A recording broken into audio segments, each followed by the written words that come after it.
Childhood Traumas of Sexual Abuse, Women's Version. If this strikes a chord, this episode is for you. Welcome aboard the podcast, A Woman's Spark with Shenik, a place to show you how powerful you are and remind you of the spark that you carry, the strength that gets you up every time, a place to feel seen and understood when you feel alone and like no one else understands you. This podcast is to help you heal and become the best version of yourself during the roller coaster of life and all those life transitions. We're building a community of women that wants to help one another and inspire each other to become stronger and more united as we were born to be. Today, we're going to discuss the topic of childhood traumas of sexual abuse, women's version. Did you know that childhood traumas of sexual abuse, it translates in adult women in all their relationships? Sexual abuse in childhood can affect a woman's emotions, body, relationships, and sense of self well into adult life. But the impact is different for every survivor, and healing is absolutely possible. The emotional and mental health related to that is that many women develop a long-term mental health mental health difficulties after childhood sexual abuse. And the common issues include depression, persistent sadness, loss of interest, and low energy. Anxiety, panic, feeling constantly on edge, and difficulties relaxing. Post-traumatic stress, or PTSD, includes intrusive memories, nightmares, flashbacks, and strong reactions to reminders of the abuse. It can also lead to self-harm and suicidal thoughts. It's sometimes the only way to cope with overwhelming emotions. A woman might be successful at work, yet find herself suddenly triggered by a small smell, a phrase, or a touch that recalls the abuse, leading to intense fear or dissociation. A woman will lower her self-worth and identity due to sexual abuse in childhood.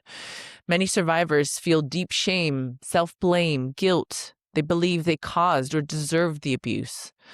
They struggle with low self-esteem. They feel broken, dirty, unworthy of love and respect. And they have difficulty setting boundaries, saying no, or recognizing their own needs as valid. So, if we start speaking about relationships, trust, or sex, childhood sexual abuse can strongly influence adult intimacy and sexuality. And research with women who have had sexual abuse, they show trust issues, as I mentioned before, fear of closeness, expecting betrayal, or being hyper-vigilant in relationships, relationship conflicts, more arguments, fear of abandonment, and difficulty in communicating their needs. In physical health related to sexual abuse, women will often have impact like chronic pain, especially in the pelvic or abdominal area, headaches, and other unexplained physical symptoms are very common. Higher risk of heart disease, diabetes, obesity, and some other long-term health problems that have been observed in survivors. Many women turn to coping strategies like alcohol, drugs, smoking, or disordered eating to manage distress. These patterns are not signs of weakness. They are adaptation to survive overwhelming experiences. The way to heal and get support, if you have been abused sexually in a younger age, while the harm can be serious and long-lasting, many women also develop resilience, insight, and compassion through recovery. Helpful support can also include trauma-focused therapy, or EMDR, trauma-focused CBT, or somatic therapies, to process memories and safely and reduce the PTSD symptoms. Support groups or survivor networks can reduce isolation and shame. Trauma-informed medical and mental health care that recognize the links between past abuse and current symptoms can also help. So if you are a survivor of sexual abuse, no matter what the age, childhood, teen, adult, You are seen, you are understood, and you are valued. You deserve to recognize what happened to you and recognize that it wasn't your fault and it wasn't because of you, and that it doesn't define you. Here are some ways to gradually improve your life when you've lived in a cycle of childhood traumas of sexual abuse.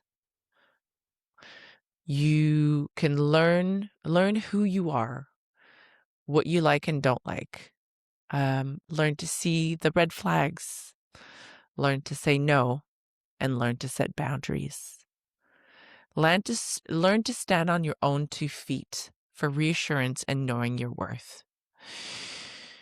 So, today, I have a story from a listener who has sent in her story about her life story with sexual abuse. And the title is A Moment at the Park, Losing Your Vulnerability. Have you ever had thoughts about the boogeyman, the monster in your closet that you hear about, the one that your parents warn you about but never really know if it's true? The boogeyman you can't get rid of is the worst. The man that becomes a shadow for years to come in your life. The one that put you in a state of alert every time you walk outside and you protect yourself from it ever happening again. That's what happened to me just for a moment in the park. I was 7 years old, almost 8. My siblings were still very young. I was the oldest one and needed to move, and they needed their nap. Like most kids in the 80s, we went to the park on our own to play. That's what was done back then. There was fun at the park just across the road from where we were living. I liked to go there. There was a corner store where we could buy all sorts of candy for almost no money at all. The good old days. 25 cents could buy you a big bag of yummy candy. The afternoon during my siblings' nap, I went to the park, ate my candy, drank my juice, and, the ones you could pop a straw in, that I purchased at the same time, and then played with the little girl. Her mom was there. We were playing in the sand, making castles and having fun. She was younger than me, but I was used to playing with younger kids. As I was playing with my friend, the juice bag I had drunk very rapidly had made its way down. I was having so much fun that I brushed off the need for the toilet several times until it became crucial for me to go. I asked the mother of my friend if the toilets in the block were open, and she responded that they were. I ran to the toilet, did what I needed to do, flushed the toilet, pulled my pants up, and unlocked the door. As I opened the door, an old man was sitting outside the stalls in the ladies' bathroom. He seemed to be waiting for something. He felt weird. I had an unpleasant feeling about this person standing in front of me. My uncomfortable feeling turned into reality. Right there, he was blocking my way to the exit door. I washed my hands and tried to make my way out, and he said, "I think you didn't wipe yourself properly." I froze. I didn't know what to do or what to say. He said, "Pull down your pants and we'll have a look." Being the obedient little girl, but scared little girl, I pulled down my pants, and I was frozen in fear. He grabbed me and lifted me up onto the vanity. He turned the water on, unzipped his pants, pulled out his private part, and proceeded to use the water and his bare hands to wash my private parts, rubbing his naked privates against my legs and thighs. I asked to leave. I begged for him to let me down, but he said he wasn't finished. A tear came down my face. I was frozen, and I didn't know what to do. He was strong, and he was holding me tightly. I had nowhere to go. He was stroking my anus, my vulva, and my stomach. I just felt a feeling of disgust and discomfort without knowing why and what to do. I was paralyzed. Completely paralyzed. Time passed slowly. It all felt like an eternity. As he was doing what he was doing, a lady came in. My new friend's mom, who to this day I am very grateful to. She shouted at him and then proceeded to shout at me and said, "Go home! What are you doing?" The man put his private parts away, feeling shame from being caught, zipped his pants up, and she brought me down from the vanity, and I ran home like I had never run before. I never saw this woman again, but she saved me from much worse happening to me.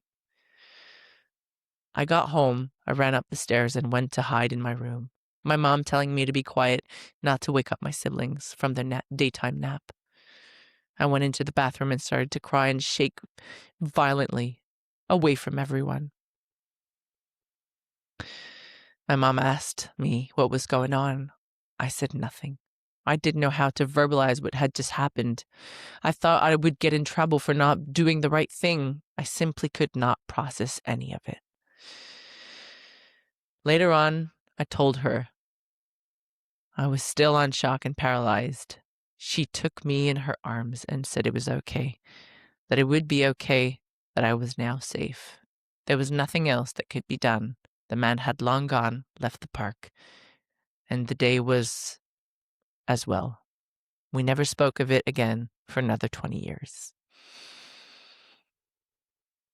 This is the end of the story.